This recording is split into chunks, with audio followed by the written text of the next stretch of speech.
Si XRP ay isa po sa mga cryptocurrencies na patuloy po na nasa spotlight ngayong taong 2024. Ayon po sa crypto analyst na si Ginoong Jason Williams, inaasahan po niyang aabot ang presyo ng XRP sa presyong $3.10 pagsapit po ng January 1 taong 2025 or saktong next year or new year. Bagamat mukhang minimal po ang 24% na pagtaas mula sa kasalukuyang presyo nitong $2.50, mahalaga pa rin po itong milestone para kay XRP. Sa projection na ito ay aangat po ang market cap na XRP mula sa $142.97 billion patungong $177.28 billion, kung saan po ay magpapatibay sa posisyon nito bilang pangatlong pinakamalaking cryptocurrency sa mundo. Ngunit ano nga ba ang mga dahilan kung bakit may potensyal si XRP na maabot ang bagong price target na ito? At yan po ang siyang ating pag-uusapan sa video na ito. Pero bago po tayo magpatuloy, ay nais ko lamang po munang bigyang linaw ang aking disclaimer kung saan ang nilalaman po ng video na ito ay hindi po ito isang financial advice. For education and information purposes lamang po ang layunin nito.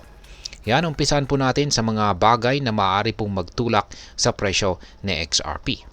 Ang una ay ang ongoing SEC versus Ripple lawsuit.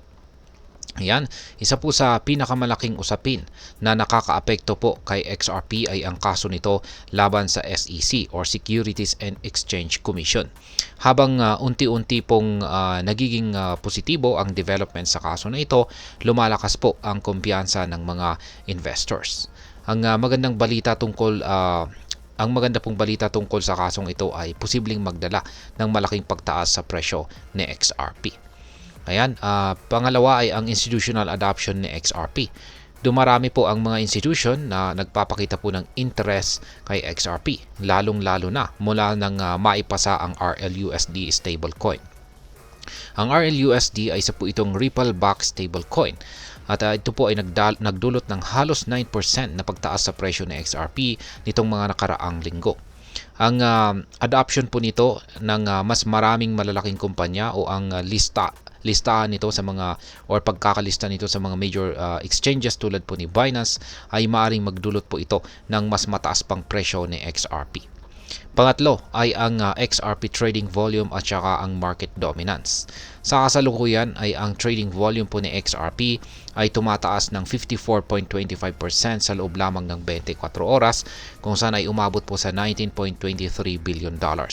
Ang mataas na trading volume ay nagpapahiwatig po ito ng patuloy na interes sa mga traders at investors na XRP. Ito rin ang dahilan kung bakit po niya naunahan ay ang Tether or ang USDT bilang pangatlong pinakamalaking crypto. Pang-apat ay ang historical highs at saka ang market trends. Ang huling pagkakataon po na umabot sa itaas ng or sa presyong $3 itong sa XRP ay noong pang nakalipas na taong 2018 na bull run. Ngayon, sa patuloy po na pag-akyat ng crypto ay muling sinusubukan ni XRP na maabot ang milestone na ito. Ang kasalukuyang technical indicators tulad po ng Bollinger Bands at saka Exponential Moving Averages or EMA ay nagpapakita po ng bullish trends na maaari pong magdala kay XRP sa target nitong $3. Ngayon ay ano po ang kahulugan ng presyong $3.10 para sa atin bilang mga Pinoy crypto trader or investor ni XRP. Yan, para sa atin ang potential po na pagtaas ng XRP sa presyong $3.10 ay isa po itong magandang oportunidad. Una ay kung meron po tayong hold na XRP, posibleng makita po natin ang pagtaas ng value ng ating investment nang walang kailangang dagdag na kapital. Pangalawa, ang price surge po na ito ay maaaring magdulot ng renewed interest kay XRP na siyang magbibigay daan sa mas mataas na liquidity at saka trading volume nito.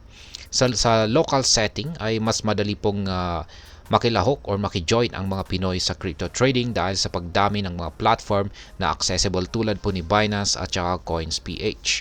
Ang pagtaas po ng presyo ni XRP ay maaaring maging inspirasyon para sa mga bago sa crypto na magsimula ng kanilang investment journey. Ngayon ay ano naman po ang mga posibleng hamon dito? Bagamat bullish po ang projections para kay XRP, hindi po dapat natin kalimutan ang mga risk na kasama nito. Una, ang volatility po ng crypto market ay maaring magdulot ito ng mabilisang pagbaba ng presyo.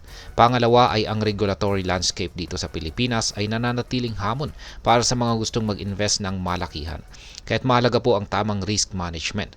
Kung magdi-decide po tayo mag-invest kay XRP, siguraduhin pa nating hindi tayo lalampas sa budget na kaya natin, na hindi natin kayang mawala. At sa wakas ay ano po ang aking masasabi tungkol dito? Sa tingin ko po, ang pagtaas na XRP sa presyong $3.10 ay isang realistic na target, lalo na kung magpapatuloy po ang positibong momentum sa crypto market. Gayunpaman ay mahalaga ring maging maingat at huwag po tayong umasa ng sobra sa mga hype. Ang crypto ay isa pong market na puno ng uncertainties o walang kasiguraduhan, kaya't mas mainam po na laging gumawa ng informed decision base po sa ating sariling research. Kaya kung ikaw po ay isang Pinoy crypto trader, gamitin ang opportunity na ito bilang learning experience. Sundan po natin ang galaw ng market, alamin po natin ang tamang timing, at huwag pong kalimutang mag-diversify ng portfolio para ma-manage ang risk. Sa kabuuan ay habang papalapit po ang taong 2025, tila napakaraming potensyal po itong sa XRP para sa mga traders at investors.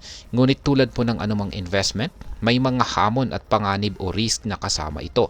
Kaya't kung nais po nating sumabay sa trend na ito, siguraduhin handa po tayo sa parehong posibilidad na kita at pagkalugi. At ayan, hanggang dito na lamang po tayo sa video na ito mga ka-crypto. Sana po ay inyong nagustuhan ang aking paliwanag sa video na ito. Kung inyo po itong nagustuhan, pakiclick lamang po ang like button nito. Marami pong salamat sa panonood, ingat po tayo lagi at God bless po sa ating lahat.